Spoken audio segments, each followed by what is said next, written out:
Welcome back to Truth Transforms with Reverend Gaylon McDowell. I have the author, Olivia Benson, the author of For the Love of My Father, a spiritual guide for women healing from the absence of a father in the age of spiritual evolution. And Olivia, could you please let people know website, social media, how can they get in contact with you or any other projects you are working on right now? Okay, great. My website is oliviabenson.com. Olivia S. Benson. You got to put the S because if you don't, it'll be Marissa Hargitay from Law and Order. Literally, if you put in Olivia Benson, that's who will come up. So it has to be oliviasbenson.com. And I have a lot of stuff that I've written there. And also I have products. I have my cups, like, one of my favorite cups, which is forgiveness, a pill to take like your life depends on it. I have several others. One of my other favorites is I'm willing to do the work to be whole, because we can feel and think whatever we want, but until we're ready to really do the work, your life is not going to change. So you have to be willing to put it in. I am on Facebook, author Olivia S. Benson, on Instagram, Olivia S. Benson, and YouTube, Olivia S. Benson as well. And I have my own podcast, Olivia S. Benson. And aside from For the Love of My Father, I also have my first book, which is Answers from Within, which both of the books, by the way, are available. I'm not holding this right, but you But guys can. it has to be closer to your face because you have the background thing. Olivia S. Benson, Okay, Answers all right. from Within, Answers from Within, which was my first baby, and I'm getting ready to do the second edition of that one. And I have a couple events coming up shortly, and those will be on the website as well. All right, beautiful, beautiful. So, talking about the program, and I have a lot of questions. We might have to come back and do it because we have a lot of questions and trying to do this within an hour. Talking about the healing of the soul in an hour is not Yes, necessarily always, the way. But yes. we talk, I want to talk a little bit about the programming, and then Hmm. we'll get into some of the other more personal questions. But Hmm. dealing with the default programming, like when you're working with people, you're doing your workshops, the Hmm. material you wrote in the book, how do you Hmm. help, in this context, ladies, but people in general, heal and release the default programming? Okay. Towards the end of the book, I think it's either chapter 9 or 10, I talk about the tools that I used. Okay. Um, I want to say this, and I don't know if you remember her, but Edwene Gaines, Oh who yeah. wrote the foreword for this book, she's the one that wrote the foreword and the recommendation for the book. But I was very fortunate to have Edwene Gaines at Universal Truth Center many, many, many moons ago. Hmm. And she taught about forgiveness writing. Hmm. And the concept that she gave was that you would write, I forgive, let's say, I forgive my father, and insert his name, such and such, 70 times 70. That's a very basic thing. Now, this requires a certain level of devotion. First of all, I believed her, right? Because belief is Hmm. always foundational. And when she said, when you write, you imprint on the subconscious mind, and you bring yourself to the point where you're actually working with what's in the subconscious and releasing. So that was one of the most basic things that I could do in the beginning. To begin to first, what I did was I wrote a list of all the people that I needed to forgive. So my dad, my mom, my family. I mean, I had a list, a serious list. And I have to tell you that that probably went on for years, because one of the things that would happen is that I'd be like, on my merry little new thought way, right? I'm good now and I've done it, and I'd write forward 70 times 70 and it's over. And next thing I know, poof, something would pop up and I was like, I guess I didn't really forgive them. Hmm. And I had to go back, and I had to do it multiple times for different people, as I realized that there was still something of that experience. And I have stories in the book where I said, oh, I thought I had forgiven this person, and then the person did it again, or the person showed up again, and I realized. So we're talking about something very concrete. and easy. If you're looking to begin the journey of healing, try forgiveness writing. They have different methods that they use. I mean, I know these days nobody wants to write, right? Because everything's on the computer. But get yourself a pad and start writing. And there was a time at which Edwin Gaines even spoke about writing in pencil. There are people who talk about writing in pencil because it's, of the material and so on. But it's something you can get up in the morning and write, set 10 times. I forgive my dad. I forgive my dad. I forgive my dad. And, include his name, by the way. I forgive my dad, such and such. I, such and such, forgive my dad, such and such, for whatever. Now, those are all new thought principles. Is right now, okay? You can do something very, very concrete. Prayer is a part of forgiveness. You ask God to help you to forgive, because sometimes people are not really willing, right? Which I call willingness the grease, right? Oh, I don't know how I'm going to forgive him because whatever he did or whatever she did is so horrible, right? Which many times it is. Ask God to help you. If you're willing, if you know that forgiveness is the thing that's going to release you, right? If you know it's not for them, it's for you, but you don't know how, you got to get into prayer and you got to ask God how to help you, how to soften you, because sometimes you've had so many blows that you get hard and you're like closed in and you don't let anything in. You have to ask God to help you, and that's prayer. The other thing is meditation. You have to have quiet moments, because let me say this, everything in life is about energy. God is not a person in the sky dressed in a robe writing on scrolls. God is an energy, and you are an energy. And when you are carrying negative loads, your energy is not in alignment with the energy of God. You're in a different frequency. And when you are able to forgive and you're able to clean up your stuff, you're getting into that frequency. So one of the things that I learned to do is called tapping. Tapping, I am not representing myself as an expert in tapping, but tapping is a way of releasing negative energies from your body. And it's literally that, tapping. There are different places, different ways, and it's a way to release. As you release those negative energies, those energies which are unlike divine energy, right? You come more and more in alignment with divine energy. And this is why meditation is so important, because meditation is the moment in which you sit with that energy and have that contact with the divine. And you then sort of recognize that energy within yourself, because now that's what you are. So prayer, meditation, tapping, forgiveness writing. I think the least you can do for yourself is to sit down with a pad. And like I said, Edwin Gaines always said 70 times 70, which is 490. Yeah. And I cannot tell you how many times I have done that. Yeah. Yeah. Without a question. So those are concrete tools. And if you can't do all of them, you could start. You could write 10 and be consistent. And I consider each one of those like taking a finger off the scale of the weight of your life. I forgive, and it's energy being released from your body. I forgive, I forgive. And if you can't do that, figure out how to get to willingness. Because the minute you get to willingness, and if you're in line with spiritual principle, the universe will provide direction and guidance and help. Because for me, Edwin Gaines was a help. Nobody had ever said to me, right that I forgive. Yeah. Yeah. That's a good tool.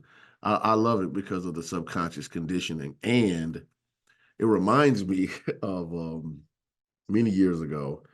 It was a book called The Eye of the Storm by Gary Simmons. Mm-hmm. and he's a Unity minister. I think he's Mm-hmm. retired now. Mm-hmm. But I was teaching the book when it first came out in the Johnny Coleman Institute, and I Mm-hmm. remember Olivia having a student, asking my students in the class, maybe about 25 people, Mm-hmm. to to to. It was a couple of things. One was to get a greeting card. Mm-hmm. I said the most best and the most expensive one you can find at the store, Mm-hmm. and to send it anonymously to a person you've had issues with before. Mm-hmm. Mm-hmm. And because I wanted them to have the experience Mm-hmm. of physically going to the store, Yes. physically standing in that aisle, Yes. physically going through card after card till they can find the best card they can find Right. and then get no credit for Right. it. Right. Just, Yes. I said, even if the person lives with you, Mm-hmm. put it in an envelope, have somebody else write the address on it. You Mm-hmm. know, so all they do is they open up a card and they see someone saying the most beautiful things about them. Mm-hmm. Mm-hmm. And Mm-hmm. and I can remember it was a woman in the class that said to me after everybody came back and they gave these wonderful testimonies. Mm-hmm. And she said, I couldn't do it. She's like, you don't Mm-hmm. know what my brother did. You don't know what my brother Mm-hmm. did, how hard it was to grow up with him. And Mm-hmm. and I said, look, I wasn't trying to force you to do anything. Right. I said, but what I said to her, and I'm sure you've seen this with the ladies you work with. I said, but do you see what's going on in your body right now? Yes. Like you're shaking. Mm-hmm. Like look at, like we can see the pain Right. Mm-hmm. that right now you're in Mm-hmm. because I just asked you to go to a Walgreens, Right. buy a greeting card, and Right. send it to him because that takes Mm-hmm. money, it takes Mm-hmm. energy, it takes effort, and it pulls up stuff. Now, Right. the idea behind it was you pull it up, you get free, and if you didn't, now you know where your resistance is. Right. And I think the Exactly. Edwin Gaines exercise that you did helped Right. you pull up. Okay, every time you got to sit down and get that pad and pen and write it, now the resistance is coming up. And as you said Absolutely. earlier, now once it gets exposed to the light, Yes. it can be There's healed. healing. Right. Yeah, so I, Exactly. I I love that exercise. I think that's exceptionally practical Yes. because you know people don't need platitudes. No. They need techniques that can help them get their breakthroughs. And I think Exactly. that's a I Right. think that's a powerful, powerful tool Yes. that you And it give worked. people. And let me tell you, for those people who are listening out there, when I started, just so you don't think this is, mamby-pamby stuff, when I started writing that, tears, Hmm. tears are running down my face. I mean, we're talking about years ago, but that's how it started. It's for real people. We're talking for real stuff. Yes, yes. Now I want to jump to a question. I'm gonna skip a couple of questions I have because I want to get this one specifically. You write about GEFS, GEFS, in your book. Yes. What is Mhm. GEFS and why is it so vital to your story? And Okay. Well, I grew up as a Jehovah's Witness. I don't know. Some people, I say this almost every presentation I have. I grew up as a Jehovah's Witness, so I was very much in church. I was really familiar with the Bible. And in addition to being in the Jehovah's Witness church, I was in a Catholic school, right? And then my grandmother, my maternal grandmother, was sort of like a Baptist kind of person. So I was what I call churchified. I mean, I was in there. I was a church girl. And first of all, I say to people all the time, I am not a Jehovah's Witness now, and don't believe obviously the spiritual theology that they believe in, but I can say for a fact that being in the church kept me off the street. Okay. So everything has value and you can find value in it. And I learned a lot because I was very familiar with the Bible. And also just as a result of my personality, I loved me some Jehovah. I really felt like I loved God and I was completely into it. And I early on, by the time I was 18, I was looking for the truth because I was like, they told me one thing that I couldn't believe. And that like threw me off forever, because if you know, in the Jehovah's Witness theology, if you're not a Jehovah's Witness, you're not going to be saved, so to speak. Only the ones that are Jehovah's Witnesses are saved. And also they have the concept of the 144,000, the ruling class, and all those kinds of things. And when they told me that my grandmother, my mother's mother, who was not a Jehovah's Witness and had refused to be involved with the Jehovah's Witness, but was one of the most wonderful people that I knew, and I'm a little girl, and they're saying like, oh, well, no. I was like, oh no, there's something wrong with this. So I immediately then began to look for what's the truth, and, all those kinds of things. And then as I became much older and came into understanding what God is, not a person, but an energy, universal energy, everywhere present, which, we had known that, omnipresent, omniscient, and omnipotent, everywhere present. And now, so God is not limited, because for some people, when you say God, that image, and it's taken me many years to get rid of that image of what God was. And now, so it's beyond just God as the concept. It's an energy. So that's E for Jeff, God, energy, force, spirit. That is Jeff's. And it's a word that's intended to kind of encompass everything that God is, because we as humans always try to limit God to sort of what we can understand. But what we're talking about is so big and so huge. There's not one single word that could really define what God is. And so Jeff's is the word that I use to really attempt to capture everything that God is about, in my view. Well, obviously I butchered it and called it gifts. Same difference, Jeff's, Gefs, GEFS. All of it is the bigness. Right. Yeah. I was like, wait a minute. I was like, is it like GIFs, like the videos on Instagram? No, not that one. Jeff's. You want to call it energy, you want to call it force, you want to call it spirit. Just so big is the whole thing about what God is. Yes, and I love that, because I think that one of the things that trip people up, and I never thought about this before, one of my spiritual mothers, who you knew well, the Reverend Evelyn Boyd, who, she passed away last year. She used to tell us in class, first time I'd ever heard it was, she had students, because she was one of the primary teachers in UFBL, that some of the students had issues calling God Father. And I never thought about that before. I was like, really? And she used to tell me, yes, some people cannot pray and use the term Father because they have too many daddy issues. Right. And I was like, wow, I would have never thought of that before. You just don't know what could be a psychological hiccup for someone. Absolutely. So, but when you expand that concept of God, now it's like, okay, God is not limited to these terms and what other people, have told me, but I can experience God as something beyond. Yes. Just that traditional image. Yes, and I think that's wonderful. I call the old concept of God the smackdown God. That's my term. Because that's what, for a lot of people, they're scared of the smackdown God. Is like, just passed away recently. My friend Bishop Carlton Pearson used to always say that a lot of people don't worship God because they love God. They're just hell scared. That's right. Yes. And that's been a tool. Yeah, it's a tool of punishment and threat. Like, okay, you can be on the outs with God. So am I really worshiping? Am I really a good Christian or a good whatever? Because this is who I am authentically. Right. Or am I just functioning from fear and promoting it as being pious?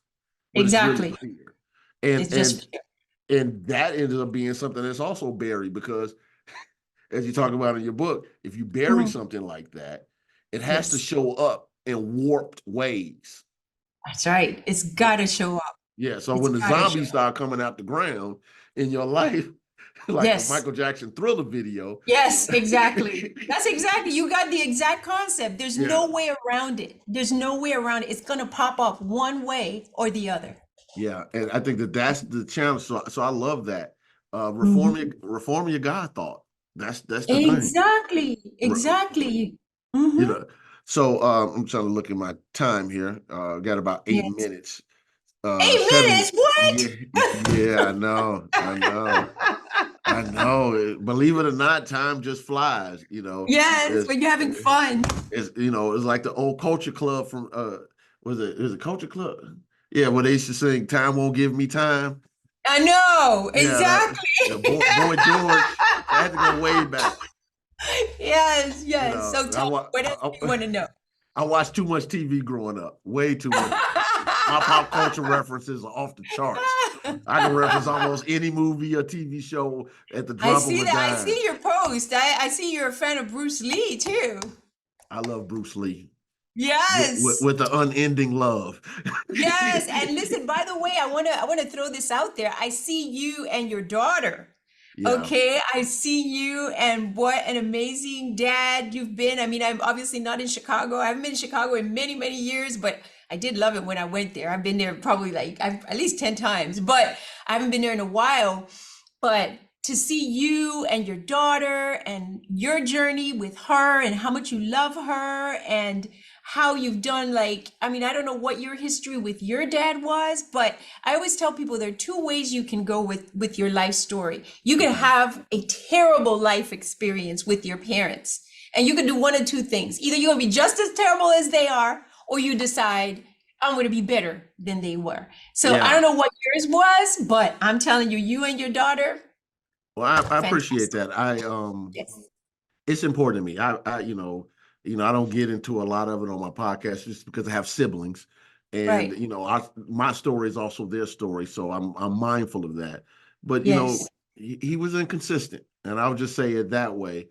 Mm-hmm. And his inconsistency and some of his own issues Mm-hmm. obviously bled into his children's lives. Yes. And when I became a dad and a girl dad, one of the things Yes. that I made up my mind to be was I was going to be the best father I knew how to be. Mm-hmm. And it was kind of funny. I actually told someone this the other day, Olivia. They were talking about how did I talk to my daughter when she was growing up. Mm-hmm. And I said to her, I told her very early, I said, one, I'm not going to whoop you because in our culture, whoopings is a thing. Yes. And I said, I'm not going to whoop you because I don't want any man to hit you and then tell you they love you. I said, Right. I'll be a disciplinarian, Right. but I'm not going to hit you. That was Right. I mean, she was like 3, 4 years old. I'm telling her this stuff. Mm-hmm. Mm-hmm. And also told her that if I tell you I'm going to do something, if I say yes, I will Mm-hmm. always do it. You never have to Mm-hmm. question if I give you a yes, but you have to Mm-hmm. earn the yes. Right. Because I don't want because being the first man in her life, I did not Right. want her to get used to somebody telling her one thing and Yes. doing something else.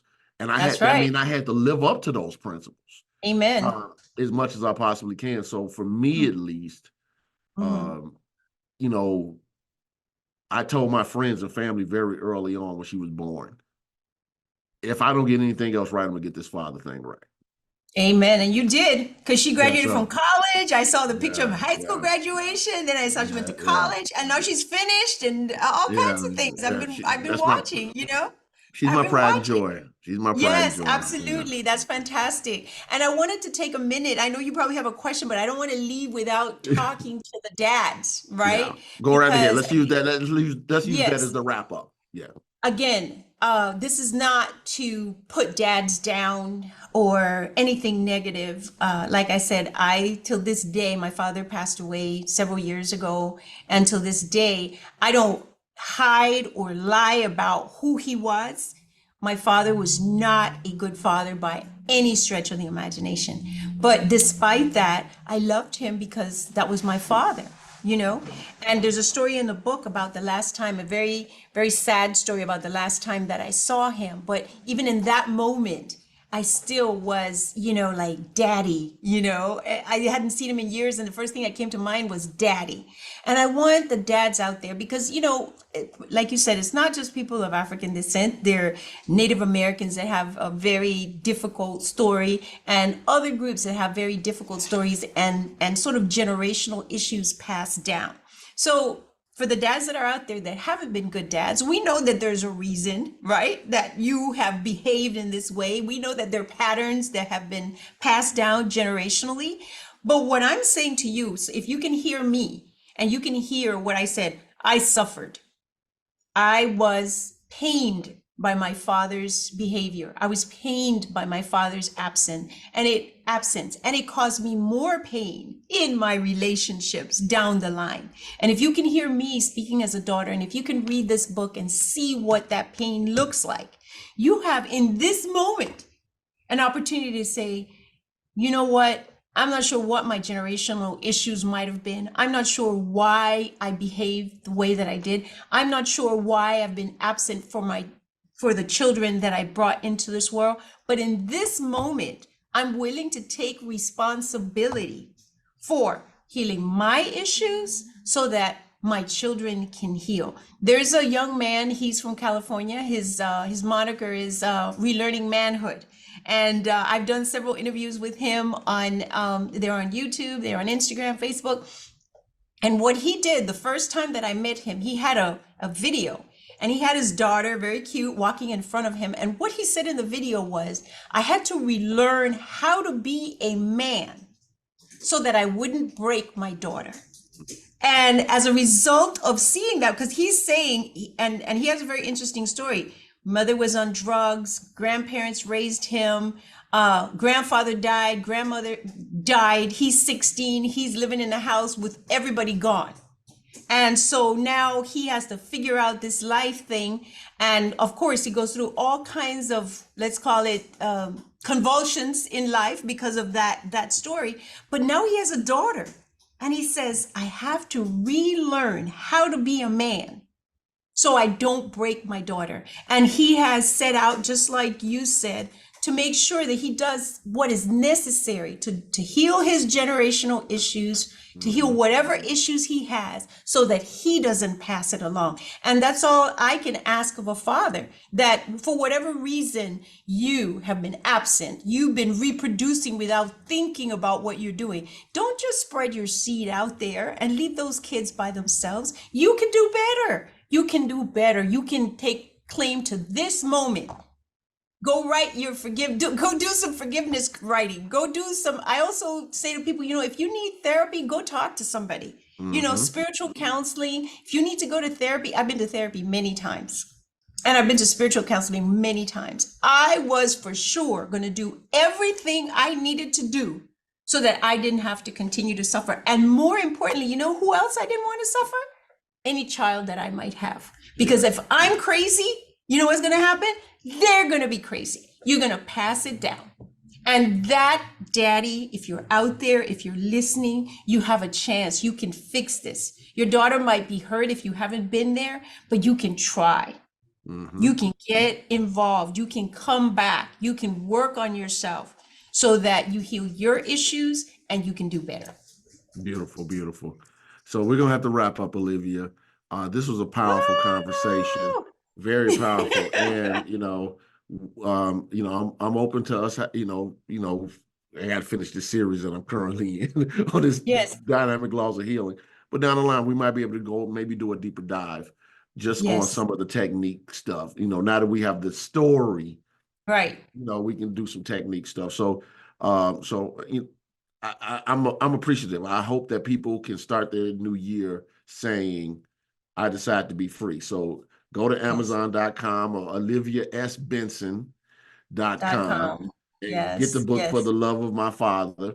Even, again, as a guy, what you're saying is so true, because I didn't want to break my daughter. And that really was important to me, because I had inconsistencies from my father and he had inconsistencies from his. I wanted to make sure that no matter what happened, the buck stops here. Exactly. And I think that it gives men an opportunity and gives women an opportunity to heal, gives men an opportunity to heal, and have a perspective of the impact of our actions. So I think that is so Exactly. important. So I Exactly. want to thank you so much for Thank you. coming on and the work that you're doing. And my listeners, go to her website, oliviasbenson.com. Follow her on Instagram. Find out what she's doing. Go to Yes. YouTube. Watch the interviews. All you got to do is put her Yes. name into the search engine. Yes. Get connected so you can get Yes. your healing, because there's no reason to walk around frustrated and emotionally broken when there's Yes. people out here who can help you do the Yes. work to Do the get to work. your breakthrough. Because Amen. as a smart lady we both used to say, it works if you work it. Absolutely. That's Johnny. All right. Thanks, That's Olivia. Johnny. And Thank you, thank Galen. you. Thanks for having me. No problem. Thank you, listeners. I'll be with you next week where Truth Transforms.